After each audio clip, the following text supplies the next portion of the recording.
네, 황교안 국무총리 일행이 경북 성주에서 사드 배치 설명회를 갖고 민심 달래기에 나섰지만 주민들의 거센 항의로 설명회가 파행을 겪었습니다. 그런 가운데 국회에선 야당의 단독 안건 처리에 여당이 반발하면서 상임위 활동이 중단되는 사태를 빚기도 했습니다. 황태순 정치평론가, 김관옥 계명대 교수, 김홍국 경기대 겸임교수, 황장수 미래경영연구소장 네 분 모셨습니다. 네, 어서 오십시오. 네, 안녕하십니까. 네, 먼저 사드 배치가 결정된 경북 성주에 황교안 국무총리가 오늘 오전에 갔는데 이제 지금 주민들이 너무 격렬하게 반발해서 지금 버스가 지금 갇혀 있다고 하더라고요. 지금 이 상황을 좀 어떻게 봐야 되겠습니까? 황교안 총리 이제 보니까 한민구 국방부 장관하고 갔고 또 보니까 김관영 경북지사도 이제 함께 하면서 그 성주 군청에서 설명을 하려는데 보면 이제 물병이 날라들고 결항이 날라들고 해서 이동하려는데 일단 보니까 그 마이크로 버스에 황교안 총리하고 또 한민구 국방부 장관 미니버스죠. 미니버스에 보면 전 4시간 넘어 지금 어떻게 보면 좀 갇혀 있는 상태입니다. 갇혀 있는 상태로 지금 들리는 말에 의하면 지금 뭐 주민 대표하고 뭐 한민구 국방부 장관하고 대화를 나누기는 시작을 하긴 했다고 하는데요. 이런 거죠. 지금 성주 국민들 입장에서는 사실 성주 국민의 입장에서는 아마 마른 하늘의 날벼락일 겁니다. 그러다 보니 좀 잔뜩 격앙돼 있을 수밖에 없고 그런 상태에서 성주 국민들 입장에서 뭔가 좀 대화를 갖다 설명을 해주고 뭐 이런 부분들이 없는 가운데 너무 희생을 요구하는 것 아니냐. 한참 격앙돼 있는데 총리하고 국방부 장관이 가다 보니까 그 격앙된 모습에서 뭐랄까 국무총리하고 국방부 장관을 갖다 일종의 이렇게 좀 감금하듯이 이런 모습이 연출이 되었는데 참 보기 안 좋죠. 이런 부분은 빨리 어쨌든 간에 아무리 지금 보면은 국민들 입장에서 격앙되었다 하더라도 이런 부분들을 갖다가 대화로 풀어야지 이런 식으로 폭행을 수반하듯이 이런 식으로 해서는 좀 곤란하지 않겠나는 생각이 듭니다. 뭐 좀 말씀하신 것처럼 아마 조만간 그 현장에서도 좀 어떻게 대화가 또 이루어질 것으로 보이니까 상황은 좀 풀리지 않을까 기대를 할 수 있을 것 같은데 좀 어떻게 좀 예상을 할 수 있을까요? 뭐 오래 가진 않겠죠. 그리고 일단 주민들이 냉정을 찾아야 됩니다. 여기서 좀 더 과격해지면 지금 이제 이렇게 하는 행위들의 어떤 명분이 지금 약화가 되기 때문에 좀 침착해지고 냉정을 이제 되찾아야 된다. 이게 4시간 반이 넘어가면서 이제 많은 사람들이 지금 보고 있거든요. 그래서 이런 부분에 대해서 주민들이 좀 움직임을 통제를 할 필요가 있다. 그런데 사실 이렇게 나타난 부분에 대해서는 상당 부분이 사실 정부의 책임이 있습니다. 지금 이것도 너무 빨리 내려간 것이고요. 굉장히 격앙된 상황에서 지금 뭐 어떤 뭐 해결책이라든가 뭐 이런 것도 없이 그냥 가서 설명을 한다. 이런 거는 주민들 입장에서는 굉장히 이제 지금 감정적으로 이제 격앙돼 있기 때문에 그런 장면들이 사실 굉장히 예상될 수 있었던 거거든요. 그런데 너무 급하게 내려갔다는 게 하나고요. 또 한 가지가 이 일방적인 일종의 이제 정부의 정책 결정 방식이 빚어낸 하나의 어떤 부분이다. 무슨 얘기냐면 일방적으로 모든 거를 뭐 이 해당 지역 이게 국가적인 또는 지역적인 영향이 굉장히 큰 겁니다. 사드 배치라는 게. 그런데 해당 지역의 주민들과는 이런 방구 뭐 논의조차 없는 상황에서 결정 다 하고 이제 너희들 받아들여라 한다면 그 상황이 유해 문제가 지금 뭐 확실하게 정리가 안 된 상태에서 어떤 주민도 사실상 이거를 그냥 그대로 100% 그냥 수용하겠다 나서는 주민들은 쉽지 않거든요. 그래서 이런 문제를 일방적으로 뭔가 결정하고 뒤에 나중에 설득하는 이런 것이 돼서는 안 된다. 지금 일본 같은 경우는 사드 배치 지역이 사실 해안을 향하고 있습니다.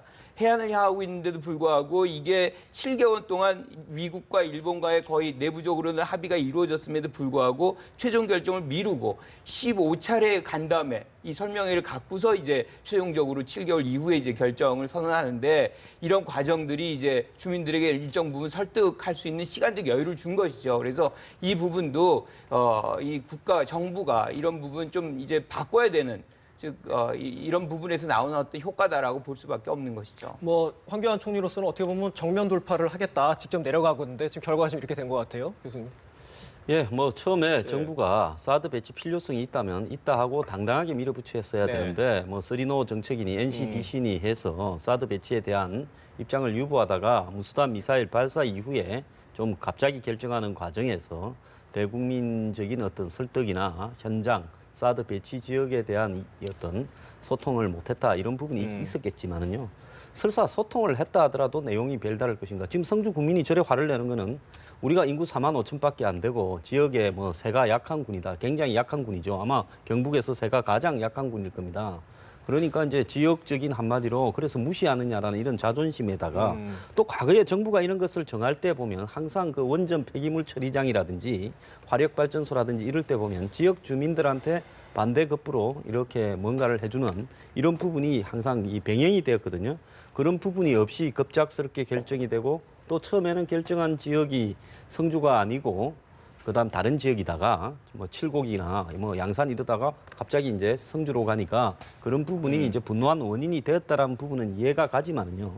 정부가 이 문제를 처리하는데 뭐 페이트리엇이나 그린파이트 뭐 미사일 그 레이더 기지를 갖다가 공개해서 거기에서 측정을 하게 하고 장관이 레이더 앞에 서서 자기가 직접 세워 보겠다라고 그러고 괌에 가서 또 측정하자 그러고 이렇게 끌고 가는 부분이 이것이 제대로 된 정부인가라는 부분에서는요 매우 잘못되고 주민들이 분노는 분노고요 법을 지켜야 되고 주민들이 계속 저렇게 한다면 제가 봤을 때는 공권력을 투입을 해야 됩니다.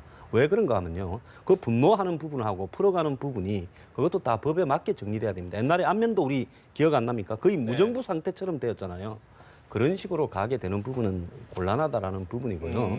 그 어디까지나 법의 범위 안에서 해야 되는 부분이다. 모르겠습니다. 총리나 한민국 장관이 자청해서 우리가 주민들과 대화가 되고 주민들이 가라앉을 때까지 여기서 기다리겠다. 이랬다면 모르겠지만은 저것이 감금 상태라고 한다면 지금 대통령 부재 중에 총리가 가장 이렇게 강한 국가의 이 결정권자 아닙니까? 결정권자가 저런 상태에 놓여 있는 것은 옳지 않죠.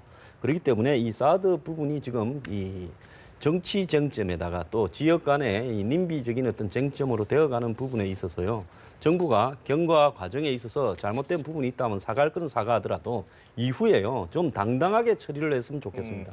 김웅 교수님, 저도 좀 얼핏 생각나는 게 이런 사례가 예전에 세월호 때 그럴 때도 이런 비슷한 장면이 좀 있었던 것 같은데요. 그렇지 않습니까? 맞습니다. 2년 전 2014년 5월 20일이었죠. 예.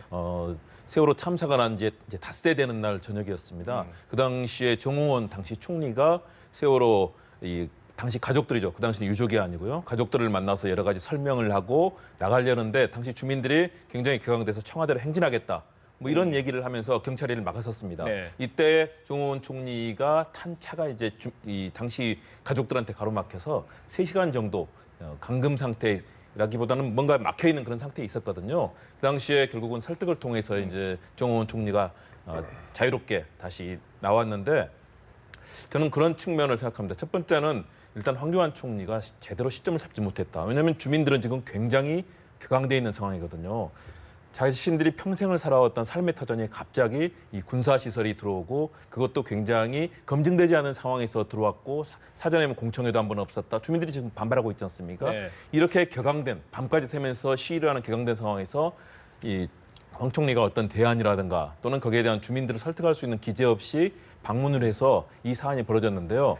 일단은 당시 정호원 총리도 차에서 내리지 않아서 당당하게 주민들 그 당시 가족들에게 설명을 하고 그 양해를 구했어야 됐는데 차 안에서 그때 3시간을 그냥 그대로 계셨어요. 네. 그 바람에 사태가 악화됐었는데 저는 마찬가지 상황이라고 봅니다. 황 총리께서 당당하게 이 주민들이 현재 격앙돼 있지만 그분들께 양해를 구하고 이왕 일이 이렇게 된 거 어떡하겠습니까? 우리 뭐 주민들이 우리 총리를 무슨 뭐 유해를 가려고 하겠습니까? 현재 상황에 대한 굉장히 격앙된 감정을 표현하겠다는 그런 상황일 텐데요.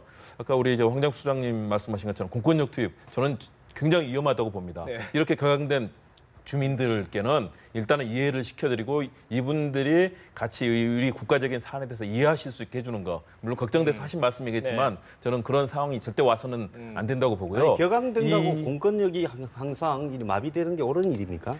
그 공권력이 현재 마비됐다고 보기는 어렵고요. 이제 잘 대화를 해서 풀어내면 됩니다. 그리고 주민들의 격앙된 상태에서 이분들이 갖고 있는 심리적 박탈감 그리고 전혀 사전에 알지 못한 상황에서 벌어지고 있는 이 상황에 대해서는 사실은 정부 차원에서 충분히 사전에 준비가 됐어야 됩니다. 환경평가라든가 다양한 부분에 준비가 됐어야 됐는데 사전에 전혀 준비가 안 됐다가 지금 뒤늦게 언론에 뭐 공개한다. 이런 모습들을 보면 주민들의 실망감이 더욱더 커지는 거죠. 네. 어쨌든 뭐 황교안 총리 같은 경우는 민심을 좀 다독이려고 갔는데 지금 타이밍이 너무 격앙된 상황 같고 어쨌든 오늘 발언을 했었는데 황교안 총리가 그 자리에서 뭐 강한 지역 민심을 다독이겠다는 의지는 밝혔습니다. 황 총리 발언 먼저 한번 다시 중간에 듣고 대담 이어가겠습니다.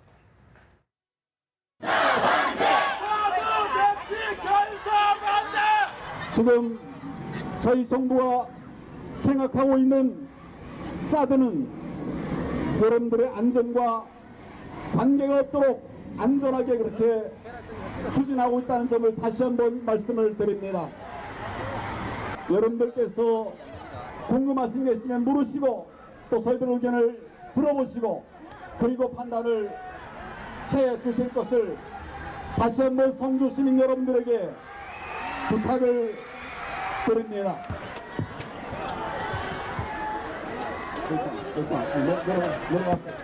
자, 이야기를 끝까지 또 들어보도록 하겠습니다. 네, 상당히 성주 국민들로서는 격앙된 민심이 다시 한번 확인이 된 건데 다만 또 전체 여론조사를 놓고 보면 어쨌든 사드 찬성이 많습니다. 그렇죠. 갤럽이 예. 오늘 발표한 거 보면 지금 보면 전체적으로 한 50대 32죠. 근데 특히 저 지역에 보면 지역적으로 대구 경북이 찬성률이 제일 높아요. 제일 높은데 그런 측면에서 저는 이번에 이제 이완영 성주 지역 네. 국회의원입니다만 새누리당 이완영 의원. 이 새누리당 이완영 의원의 정말 약간 경솔했던 그런 행태를 지적하지 아니할 수가 없는 것이 물론 자기 지역이 그렇고 보면 마침 성주 군수가 뭐 혈서를 쓰고 뭐 지역이 부글부글 끓고 4만 5천 성주 국민 중에서 거의 10%에 달하는 5천 명이 시위에 나서고 하니까 뭐 그럴 수밖에 없었다 손치더라도 이완영 의원을 비롯한 21명의 대구 경북 의원들이 이런 거예요. 자, 사드 배치는 해야 된다. 그런데 우리 지역은 안 된다. 네. 이완영 의원 같은 경우는 그 발표하면서 얘기했죠. 인센티브 얘기를 했어요. 그러다 보니까 앞서도 황장 소장 말씀하셨습니다마는 이게 잠깐 뭐랄까 이분들의 그 부글부글 끓는 이런 어떤 격앙된 민심의 약간 순수성도 의심받을 수 있는 그런 측면인데 저는 이 대목에서 성주 군수가 원래 그 성주 경찰서장 하던 분이 이제 나와서 좀 2기째 군수하고 있거든요. 네. 근데 이분이 두 가지 부분에 있어서는 저는 그래도 앞으로 어떤 문제 해결에 실마리를 찾을 수 있다. 첫째, 이분이 굉장히 강조하는 것이 외부 세력의 개입을 철저하게 막겠다. 왜냐하면 과거 우리 보면은 대출이 평택이죠. 미군 기지 이전하는 문제 대출이 문제도 마찬가지고 옛날 제주 강정마을 그때도 해군 기지 건설 때도 마찬가지고 꼭 외부 세력들이 개입을 합니다. 그래서 보면은 그 굉장히 점점 더 격화되고 있는데 이런 부분에 있어서는 성주 군수가 외부 개입은 철저히 막는 가운데 성주 군민들의 의지로 문제를 풀게 하다. 둘째, 보면 앞서도 잠깐 세 분 말씀하셨습니다만 뭐 그린파인 레이더니 뭐 팩트 레이더니에서 뭐 오늘 아침 신문에 다 알았죠. 보니까 뭐 측정해 보니까 뭐 4.4% 허용 기준에 4% 수준밖에 안 되더라. 이런 거 사실 군사 기밀인데 어쨌든 공개했어요. 근데 성주 군수에게는 좋다. 그렇다면 괌에 아마 지금 보면 국방부 측 기자들이 내일 모레 가게 돼 있습니다. 근데 실제로 성주 군민과 외부 제3의 전문가들이 포함되어서 가서 확인될 수 있으면 자기가 국민들을 한번 설득해 보겠다. 그래서 뭔가 이렇게 실마리를 찾아가야 되는데 문제는 그런 분위기에서 지금 한민국 국방부 장관하고 황교안 총리가 오니까 지금 막 뭔가 갈피를 못 잡고 있는 이런 성주 국민들 입장에서 뭔가 군중 심리에 휩싸일 수밖에 없었던 거예요. 그래서 앞서 세 분 말씀하셨습니다마는 특히 박근혜 대통령이 어제 몽골로 출발하셨잖아요. 그런 대통령의 어떤 국외 출장 중 부재 중에 국무총리의 처신은 뭐랄까 조금 경솔한 측면이 있었다. 네. 그러나 앞서도 말씀드린 바와 같이 우리 전체적으로 봐서는 새누리당 지지층 한 70-80%는 사드 배치에 찬성하고 지역적으로도 대구 경북 한 60% 가까이 또 전국적으로도 50%가 보면 사드 부분에서는 배치가 필요하다. 한 30%는 32%는 불필요한 거 아니냐 이런 얘기인데 성주 국민들도 지금은 저렇게 좀 경황돼 있습니다만은 차곡차곡 그야말로 근거를 갖고 합리적으로 설득하는 또 정성을 기울여 나간다면 저는 충분히 설득될 수 있다고 봅니다. 저희 아까 뭐 자료 화면으로 보여준 그림에서 이제 사드 찬성 여론이 압도적으로 좀 많았는데 국회 비준으로 그 조사에는 없는데 국회 비준으로 보면 오히려 비준이 필요하다. 야당 쪽 입장에 힘을 실어준 게 맞습니다. 이 두 가지 엇갈린 여론조사 어떻게 좀 해석해야 되겠습니까? 뭐 국민들 입장에서는 사드는 배치되어야 되는데 뭐 정부가 좀 일방적으로 했다 이런 생각을 할 수 있겠죠. 자, 지금 현재 한번 봅시다. 현재 국회에 이걸 갖다가 비준을 했을 때 비준이 되겠습니까? 안 되겠습니까? 제가 볼 때 안 될 가능성이 높다고 봅니다. 지금 국회의 이 성원 분포로 봤을 때요. 야당이 과반이니까. 야당이 과반이니까 그렇죠. 야당 의원들 대부분이 제가 봤을 때는 아마 반대표를 던질 거라 이렇게 보고 있습니다. 자, 이 부분에서 지금 중요한 것은요.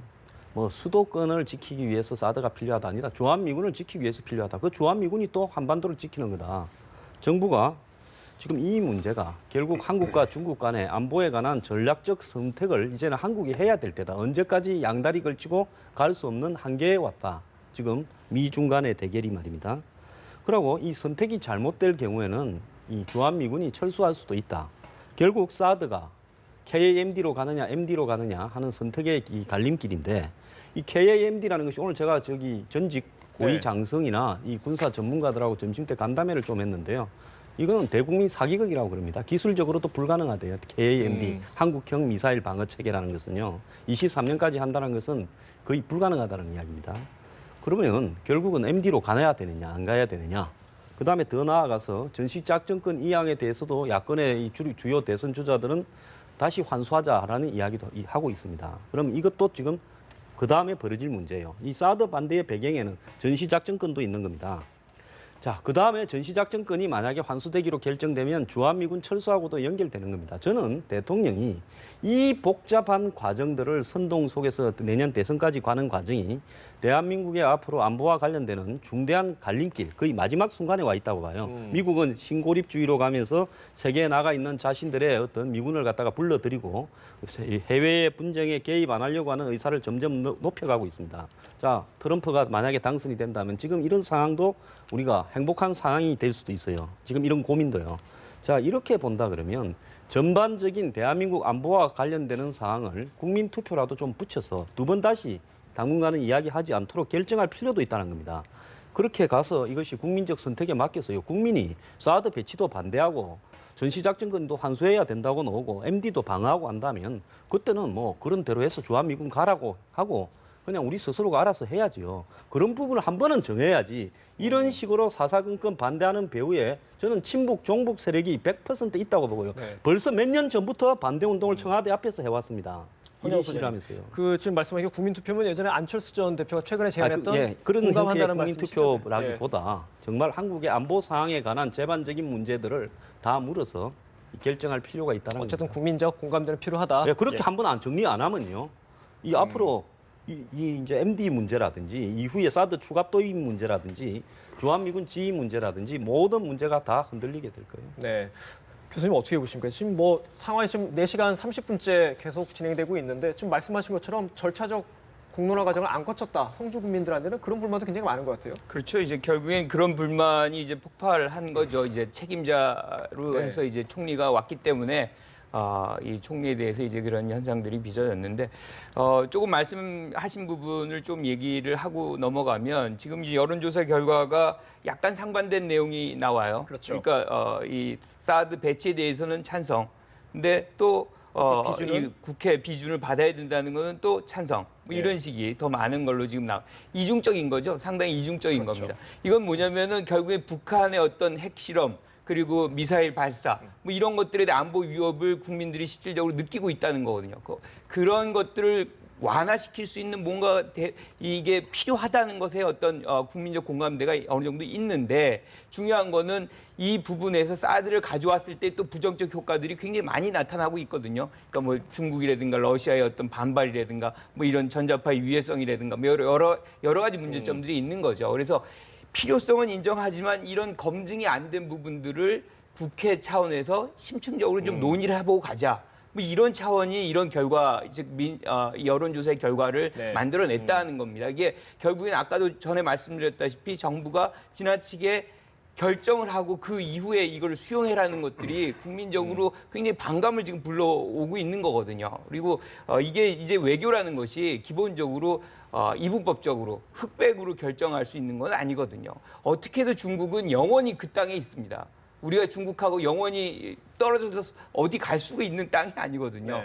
그러니까 이런 부분에서 우리가 중국하고 선을 완전히 긋고 산다, 뭐 러시아하고 긋고 산다 이런 문제를 떠나서 지금은 오히려 냉정이라든가 이런 감정 이런 것을 좀 벗어나서 실질적으로 우리가 뭘 할 수 있는 것인가, 그리고 실질적으로 이것을 배치하면서 부정적인 게 뭐고 긍정적인 게 뭔가, 여기서 우리가 뭘 어떻게 해야지 우리 국가 이익이 더 확대되는지 이런 부분에서 냉정하게 좀 짚고 넘어가는 그런 부분들이 정부로부터 정치권으로부터 시작이 돼야지 이것이 그냥 찬성 반대 이런 이분법적인 어떤 논란으로 간다는 거는 굉장히 소모적이다. 냉정을 차려야 되는 게 참 어떻게 보면 너무 지당한 얘기인데 김홍욱 교수님 어쨌든 지금 계속 대치 중인 상황, 이 상황 어떻게 풀어야 되겠습니까? 좀 마지막으로 제안 하나 해주시죠. 일단 상황은 현재는 총리께서 가셨잖아요. 사실은 총리께서 좀 담대하게 주민들을 설득하는 과정을 가져야 되는데 현재 상황은 악화되어 있습니다. 그렇기 때문에 일단은 국방장관과 주민 대표가 일단은 서로 간에 협의를 하고 있기 때문에 그 결과를 주민들께 잘 이해시켜서 푸는 방식으로 가야 될 거고요.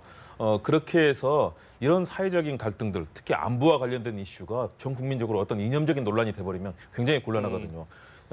분명히 사드에 대한 여론조사에서 나오지만 우리 국민들의 안보에 대한 그 신뢰, 믿음은 아주 대단하지 않습니까? 이런 논란이 있었음에도 불구하고 굉장히 부실하게 결정됐다는 그런 비판에도 불구하고 사드 배치에 대해서 찬성하는 여론이 높다는 거. 그만큼 우리 국민들이 굉장히 안보에 대한 그런 강한 신념을 갖고 있는 거죠.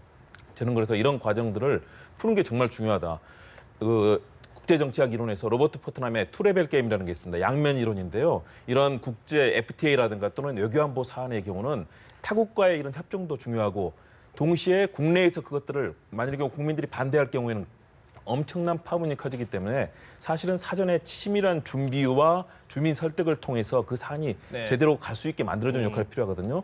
바로 그런 사람들이 21세기 국제정치에서 굉장히 중요한데 이번 정부가 굉장히 독단적인 사실은 결정을 내린 거죠. 그리고 이 당시 성주 국민들 사실은 전혀 모르는 상황이었고 전국 각 지역 곳곳이 나왔는데 결국은 성주가 최적지다. 성주가 별로 이름도 안 나왔었거든요. 이런 상황에서 결정됐기 때문에 성주 국민들이 굉장히 흥분하고 있는 이 상황을 이제는 정부가 잘 이해시키고 우리 또 안보의 필요성에 대해서도 자꾸 말씀을 드려서 이 부분을 이해시키지 않으면 이 사안이 자칫하면 굉장히 이상한 이념적 갈등이 될 수도 있습니다. 어쨌든 오늘 상황을 잘 해결해야 되겠네요. 이런 상황을. 거예요. 예. 오늘 도하신문에 나왔습니다만은 우리나라에 그린파인 레이더가 2기가 있었다는 걸 아마 대부분 국민들이 오늘 알았을 거예요. 그리고 그린파인 그 레이더라는 것이 보면 지금 문제가 된 사드보다 3배가 출력이 강하고 탐지거리도 1000km 훨씬 넘어서 이미 북한을 넘어서 중국까지 들여다볼 24시간 작동되는 그린파인 레이더가 2012년, 2013년에 도입됐는데 아무도 문제를 제기한 법이 없었어요. 사드 문제는 이 중국이 마침 오바마 정부가 이거 피보트 아시아로 회귀 정책, 재균형 정책하면서 MD를 엮어서 한국까지는 MD를 엮으려는 것 아니냐. 그 오해로부터 시작되는 거예요. 그러면서 2014년 지금부터 정확히 25개월 전에 스케파로티그 주한 미군 사령관이 그 문제를 제기했을 때 그때부터 중국, 러시아는 집요하게 그걸 막습니다.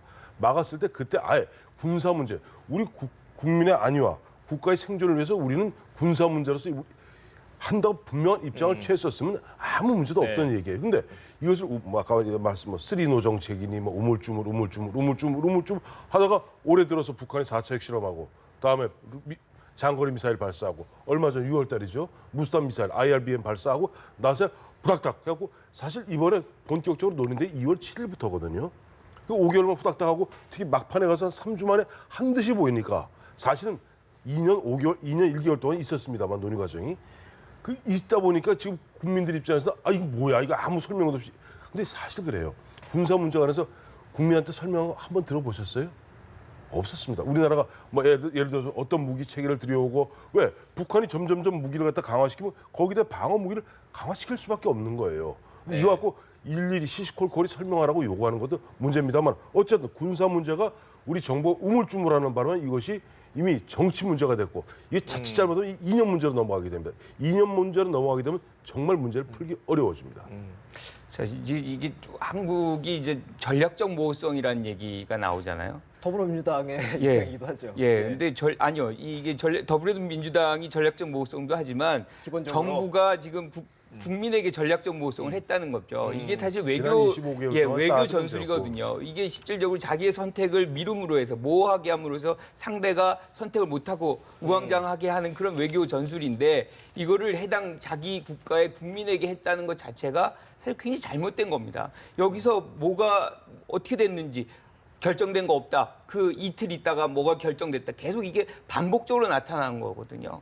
이러면은 이제 신뢰성이 떨어지고 불안감은 더 증폭되는 거고. 이러니까 이제 정부가 뭘 하더라도 실질적으로 국민들의 어떤 신뢰도가 지금 바닥인 상태가 된 거거든요. 그래서 지금부터라도 아까 말씀하셨던 뭐 괌을 간다, 누가 간다, 뭐 이렇게 해서 조사되는 것들을 실질적으로 실행을 하고 이것들을 국민들에게 더 많이 알릴 필요가 있다는 거죠. 지금 어쨌든 뭐 지금 대치 중인 상황을 어떻게 푸느냐가 또 하나의 중요한 기로가 간단해요.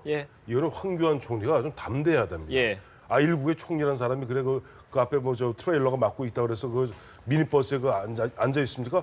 나가서 예를 들어서 돌이 날라오면 맞아야죠. 성남 민심 왜 그동안 제대로 설명 못 해갖고 화난 것 거기에 대한 책임 분명히 있는 거란 말이에요. 그러니까 비록 경솔하게 갖다 손치더라도 거기 일국의 총리가 이 순간만은 지금 대통령이 몽골에 가 계시는 한 어떻게 보면 유사시에는 어떻게 대통령 권한 대행할 수 있는 그런 위치에 있는 사람이 그 보면 미니버스에 가서 쭈그리고 앉아 있는 모습은 정말 보기 좋지 않아요. 나와서 당당히 김관영 마침 보니까 뭐 조의원 그 뭐 경찰청장도 맞아서 다쳤다면서요. 예. 그 경북 경찰청장도 이런 상황에서 그런 걸 두려워하면 안 됩니다. 성남 민심 나와라. 당신들 얘기해 보자. 이미 거기까지 그 정도 각오 안 했으면 왜 내려갔습니까, 성주에? 또 나오란 얘기인데 나왔을 경우 오히려 더 민심이 격앙되지 않을까 아마 그런 딜레마가 좀 있을 것 같아요. 당당해야 됩니다. 왜냐하면 이 일국의 총리는 사실은 지금 대통령의 역할을 지금 하는 거랑 마찬가지거든요.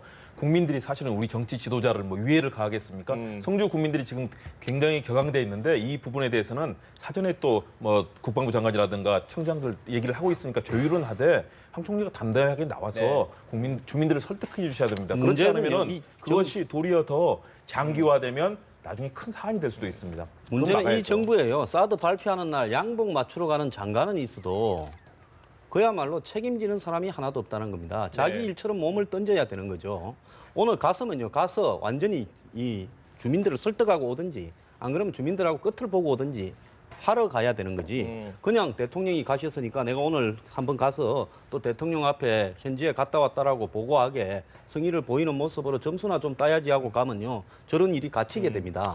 또 갇히면요. 격앙된 주민이라 하더라도 저는 법은 지켜야 됩니다. 이 법치국가 아닙니까? 우리가 사안별로 화 안 날 때도 있으니까 화가 난다고 법이 적용 안 되면 이게 야만이지요. 그러지 않습니까? 그렇기 때문에 주민들이 선을 넘으면요. 주민들이 지금 반대하고 있는 사드 반대 운동이 무너질 거예요. 그렇기 때문에 총리는 떳떳하게요. 진짜 주민들 앞에 오늘 부딪혀서 밤을 새워서라도 끝을 보고 오든지 안 그러면 내려갔다라는 거는 그야말로 눈도장 찍으로 내려갔다는 것밖에 안 됩니다. 알겠습니다. 지금 뭐 상황이 계속 어쨌든 난감한 상황이 계속되고 있는데 상황이 소식이 들어온 대로 다시 또 전해드리도록 하고요.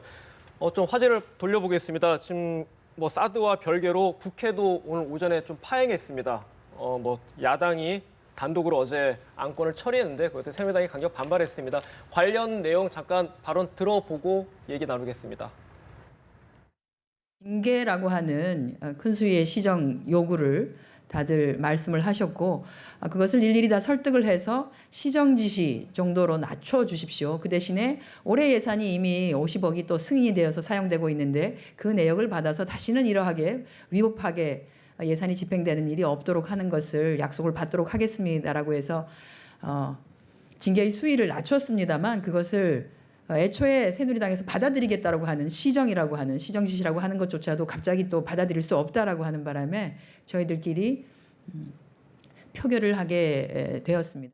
여야가 합의를 통해서 결산 심사들 마무리를 했어야 되는데 그렇게 되지 못한 것에 대해서는 안타깝게 생각을 합니다. 국회의원들의 첫째도 둘째도 셋째도 그 모든 임무는 국민들의 예산이 정당한 목적에 정당한 절차를 통해서 투명하게 집행되고 있는지를 밝히는 일입니다. 그것을 끝까지 거부하고 반대하는 행정부나 그러한 정당한 국회의원들의 요구를 부정하는 여당의 오늘의 이 행태에 대해서는 저는 정말 좀 이해가 되지 않습니다. 홍영표 위원장이 여야 합의의 관례를 깨고 일방적으로 강행 처리한 것은 매우 잘못된 일입니다. 총선 민의인 협치를 조롱하고 국회 질서를 깬 폭거입니다. 국회 선진화법 정신에도 맞지 않는 일입니다. 새누리당은 19대 국회 때 수적 우세를 확보하고 있었음에도 불구하고 단 한 번도 이런 식으로 일방 처리한 적이 없습니다. 홍영표 위원장의 사과와 재발 방지 약속을 엄중하게 요구합니다. 사과와 재발 방지 약속이 없으면 국회 운영과 관련해 중대 결심을 하겠습니다. 앞으로 발생한 일의 모든 책임은 두 야당과 홍영표 위원장에게 있음을 말씀드리는 바입니다. 네, 지금 보신 것처럼 새누리당 정지석 원내대표가 강하게 반발하면서 오전에 모든 국회 상임위 일정이 파행을 했고 근데 홍영표 환노위원장이 유감을 표명하면서 일단 다시 국회 운영은 다시 재개가 됐습니다. 교수님, 이 상황을 좀 어떻게 정리해야 되겠습니까?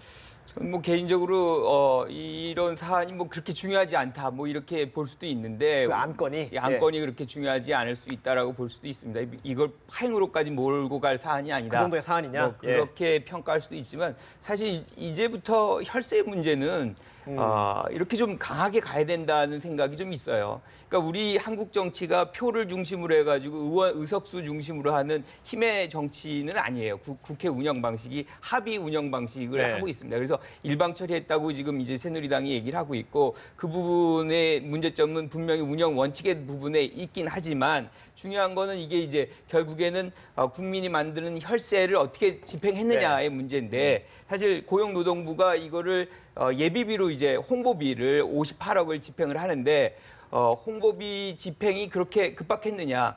예비비까지 쓸 정도냐? 그리고 예비비가 배정이 안 됐는데도 불구하고 먼저 집행을 합니다. 뭐 이런 사안들이 사실은 굉장히 관례적으로 지금 되어 있는 건데 이걸 새누리당에서는 이걸 시정 요구만 하자. 그런데 반해서 이제 야3당이 이거를 어떻게 썼는지 내역을 이제 제출하고 그다음에 감사와 뭐 여기서 견책 문책이라든가 뭐 이런 것들을 요구하는 과정 속에서 이게 이제 이 불거져 나온 것인데 굉장히 저는 이 부분을 실질적으로 좀 같이 만들어갈 필요가 있다라고 생각합니다. 혈세가 어떻게 집행이 되고 이번에도 우리가 작년에 만들었던 추경 예산이 뭐 거의 2천억 가량이 집행도 안 되고 그냥 넘어갔다는 거 아닙니까? 그래서 많은 예산들이 그냥 쌓여만 가고 실제로 집행이 안 되거나 잘못 집행이 되는 부분들은 이게 우리가 뭐 10,000원만 안 내도 실질적으로 우리 미납세자가 됩니다. 그런 상황에서 혈세를 어떻게 집행하느냐 그거를 아주 투명하게 봐야 되는 거는 또 국회가 해야 되는 역할이다라고 생각합니다. 제가 좀 이야기할게요. 다 봐야죠. 그러면 앞으로 모든 부분을 갖다가 이렇게 다 본다고 하면 1년에 예산이 한 385조쯤 되지 않습니까? 그 예산들을 다 이렇게 볼 거냐. 그럼 왜 그러면 이 문제에 이렇게 예민하게 반응했을까 하는 것이 정부가 추진하고 있는 노동개혁이라는 부분에 대해서 노동계가 반대하고 있고 한마디로 박근혜 정부의 어떤 이 대표적인 브랜드적 개혁 과제에 대해서 야권이 그만큼 불편하게 생각하고 있다라는 문제입니다. 노동개혁 예산이라서 그렇다? 그러면 이 문제가 이제 앞으로 이 문제뿐만 아니라 겉으로는 소통, 협치 이야기를 하지만은 야당 스스로도 자신들이 과반수 이상 의석을 점하면서 힘이 생겼으면 앞으로 이제 이렇게 부딪히는 정치적 쟁점이 몇 가지가 있을 거예요. 뭐 개성공단 문제도 있을 수 있고 또 각종 무슨 뭐 상법 개정의 문제도 있을 수 있고 이렇게 예민하게 부딪히는 문제들에 있어서요. 겉으로 말을 하는 협치, 소통, 그다음에 합의 이런 부분을 떠나서 이제 본인들이 과반수 이상을 넘었을 때 힘으로 하겠다라는 부분을 어제 한번 보여준 부분이라고 봅니다. 그래서 앞으로도 이런 일들이 이 국회에서 항상 겉으로 이야기하는 바는 다르게 계속 나올 거예요. 그러면 이 부분이 지금 50억 그거 가지고 무슨 징계 아니 하는 건 국가적으로 크게 중요한 문제가 아닌데 야당이 지금 자신들이 이렇게 의미를 두고 있는 정권이 가고자 하는 방향에 대한 어떤 반대 문제라든지 이념적인 문제라든지 또 내년 대선과 관련되는 문제에서 끈끈이 이렇게 처리되면서 앞으로 이 국회가 대립과 정쟁의 장으로 갈 가능성이 매우 커졌다라는 걸 상징적으로 보여주는 예라고 야당을 지적하신 이런 건데 거예요. 저는 두 가지 측면에서 봐요. 첫째는 환노위원장 홍영표 의원의 개인적 캐릭터예요. 왜냐하면 홍영표 의원이 원래 그 대우자동차, 부평에 있는 대우자동차 노조위원장 출신 아닙니까? 그러다 보니까 앞서 말씀하신 대로 이 53억이라는 돈이 지난해 노동개혁의 필요성을 갖다가 정부가 홍보하면서 미리 땡겼었다는 거 아닙니까? 예비비를 미리 땡겼었다. 승인도 나기 전에 미리 땡겼었다는 거거든요. 그러면서 그것을 집행했던 노동부 관계자를 갖다가 징계하겠다는 거예요. 이거 안 된다. 이거는 갖다가 뭐 시정 요구 정도만 하자. 이거 밀고 당기는 가운데 두 번째. 좋다. 그렇다면 힘으로 밀어붙이겠다. 이 순간 뭐가 지금 보면 야당은 시험에 들어 있습니다. 무슨 얘기냐니까. 지금 야당이 이번 4.13 총선을 통해서 제1당이 되었습니다. 요즘 2당입니다. 1당이 되었습니다만은 이들이 과연 수권 정당으로서 내년 대선에서 국민들이 안심하고 그야말로 특히 중도층 인사들이 안심하고 그야말로 지지해 줄 수 있는가. 근데 이 사람들 얼마 전까지 자기들이 소수일 때는 왜 여당이 날치기 하냐고 아각대던 분들이 이제 와서는 또 보면 거꾸로 여당이 자기들 향해서 왜 날치기 하냐고 또 얘기를 했거든요. 그래서 이런 모습은 야당이 시험에 들어있는 거예요. 그러다 보니까 우상호 원내대표 같은 경우는 이 부분에 대해서 빨리 정리를 했던 겁니다. 그래서 지금 홍영표 환노위원장한테 전화해서 당신 빨리 유감 표명해라. 우리 당이 어렵고 사실은 그렇게 환경이 좋지 않은 상태에서 이렇게 우리가 쓸데없는 전선을 형성할 필요가 없는 것 아니냐고 우상호 원내대표가 나섰던 것도 바로 야당이 자칫 잘못하면 힘에 우회해갖고 과거 자기들이 욕했던 모습을 따라하게 돼요. 그러면 결국 국민들이 외면하게 됩니다. 야당은 지금 시험에 들어있다는 사실을 잊지 말아야 될 겁니다. 우상호 원내대표의 조치는 적절했다 이렇게 적절했죠. 보시는 거네요. 네, 저도 우리 황태순 평론가 말씀에 공감을 합니다. 왜냐하면 지금은 여소야대 국면이고 여당은 또 집권 여당이기 때문에 서로 간의 책임감이 굉장히 큽니다. 그런 상황이기 때문에 서로 간의 국회 운영을 위해서 서로 협치하는 그 시스템을 만드는 게 굉장히 중요하다. 여당도 야당도 책임을 져야 된다라고 생각하고요. 첫 번째는 일단 고용노동부가 잘못을 했습니다. 왜냐하면 ABB 53억 원을 ABB는 그냥 쓸 수 없는 거거든요. 이렇게 써서는 안 되는 겁니다. 긴급한 사항, 이런 사안에 쓸 수 있게 된 거를 고용노동부가 잘못한 거죠. 거기에 대해서 야당이 짚겠다는 것, 그건 당연한 거고 여당도 사실 짚어줘야 됩니다. 그리고 여당도 야당이 굉장히 중요하게 생각하는, 여당 야당이 서로 중요하게 생각하는 안건에 대해서는 신중하게 서로 간에 협력하는 그런 가능성을 만들어야 되는데 일단 홍영표 위원장도 무리하게 사실은 단독 처리라는 건 사실은 바람직한 건 아니거든요. 거기다 여당도 야당의 요구를 어느 정도는 수용할 필요가 있습니다. 잘못된 그런 관행이나 집행을 했다면 거기에 대해서 일정한 수준의 그런 성의를 서로 보여줄 필요가 있는 거죠. 그래야 협치가 이루어지는 거기 때문에 사실은 가장 큰 잘못은 일단 노동부에서, 고용노동부에서 잘못된 행위를 한 거고 이 부분에 대해서 여야가 서로 합의를 만들어내지 못한 것, 이것이 결국 파행으로 이어졌는데 마지막에는 다행히 그래도 서로 간의 협의가 이루어졌습니다. 이런 과정들을 거쳐서 좋은 협치의 모습들을 하나씩 쌓아나간다면 해결이 될 수도 있지 않나 이렇게 생각합니다. 어쨌든 오늘 한번 몸살을 겪은 이런 느낌인데 앞으로 좀 잘 진행되기를 바라고요. 좀 다시 다른 화제 하나 마지막으로 좀 짚어보겠습니다. 새누리당 상황인데요. 지금 더불어민주당하고 새누리당 모두 당권 레이스인데 새누리당 상황이 좀 워낙 좀 핫해서 그 부분 먼저 짚어보겠습니다. 어제 김무성 전 대표가 대규모 새 결집을 했었고요. 또 친박계에서 오늘 굉장히 반발하고 있습니다. 그 관련된 싱크 하나 듣고 대담 시작하겠습니다. 예. 또 파문을 낳을까 싶어서 좀 걱정이 됩니다. 바로 이것은 제왕적 대통령 권력 체계를 바꾸어야 합니다. 극한 대립의 정치를 끝내야 할 때가 되지 않았습니까, 여러분? 집이 오래되어 비가 새고 담장이 무너지고 있는데 문짝 하나 갈고 페인트 칠 새로 한다고 해서 근본적인 문제가 해결되지 않습니다. 제왕적 대통령으로 출범해서 결국 식물적 대통령으로 전락하는 그런 과거를 우리가 너무도 잘 봐왔기 때문에 이번에는 한번 결판을 내보자.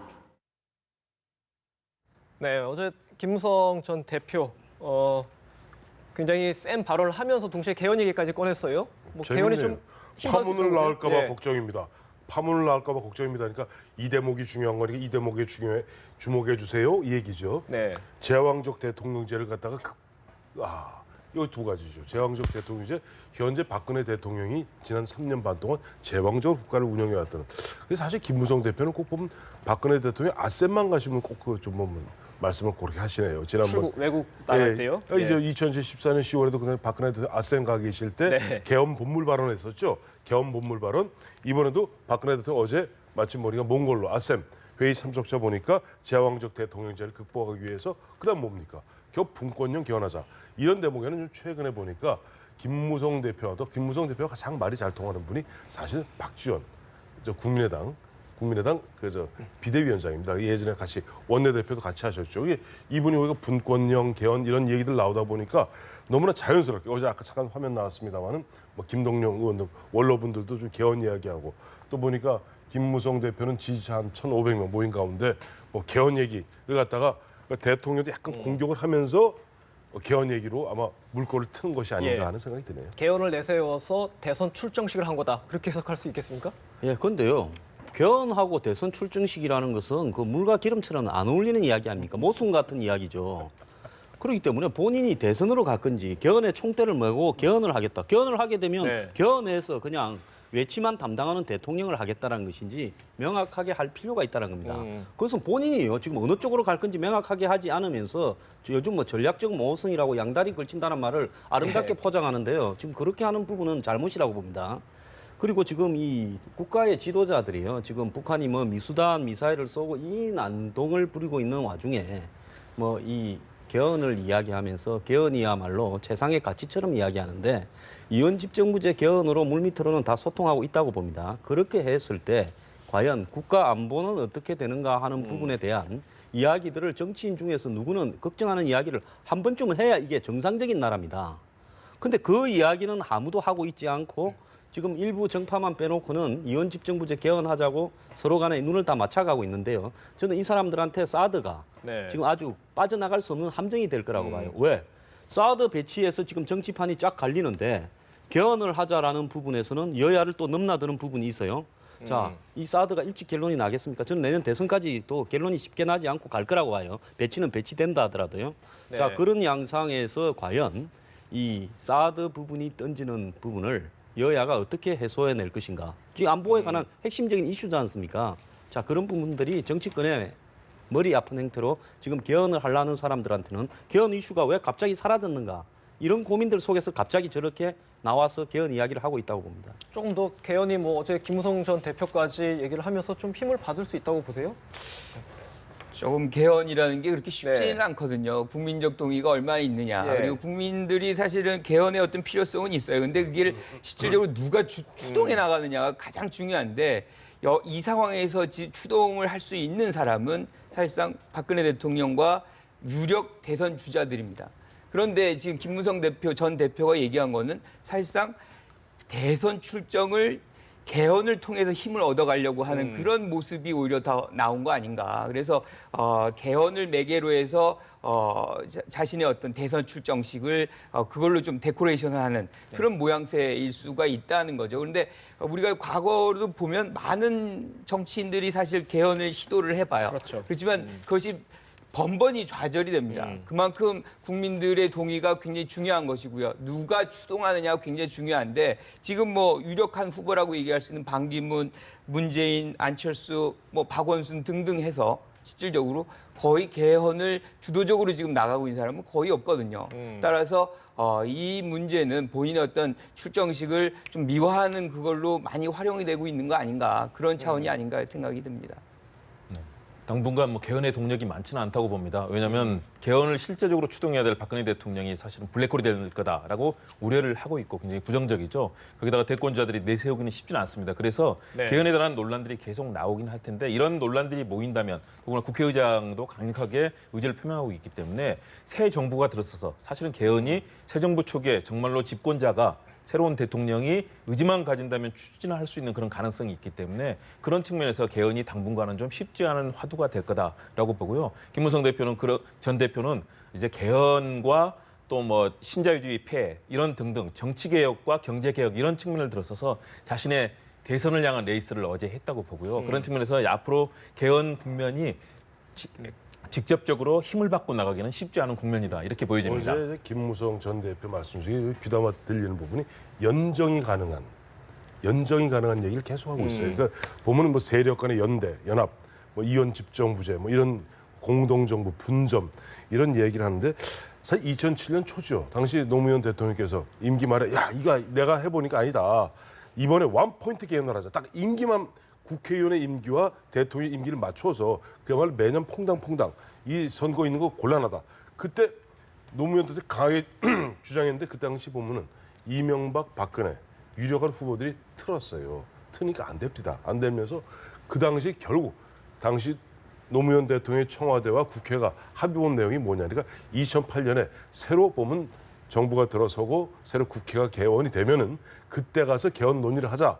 그래서 개헌특위도 2008년에 구성하잖아요. 또 그러나 막상 어느 대통령이들 대통령이 되고 나면 나도 보면 내 그림을 갖고 뭔가 그림을 국정을 운영해 봐야지. 아니 뭐 대통령 되자마자 개헌부터 하겠습니까? 그러니까 현실적으로 좀 개헌의 이야기는 계속 나오고 있지만 결국 개헌의 필요성도 인정되고 등등등 다 모두 하지만 실현 가능성은 사실 그리 높지 않다. 보는 것이 맞는 분석일 겁니다. 네, 알겠습니다. 오늘 대담은 여기까지 나누도록 하겠습니다. 대담 도중에 황교안 국무총리가 성주 주민대표 4명과 버스 안에서 면담에 들어갔다 이런 소식이 들어왔는데요. 조만간 좀 결론이 나지 않을까 싶고 다음 뉴스에서 전해드리도록 하겠습니다. 오늘 말씀 잘 들었습니다.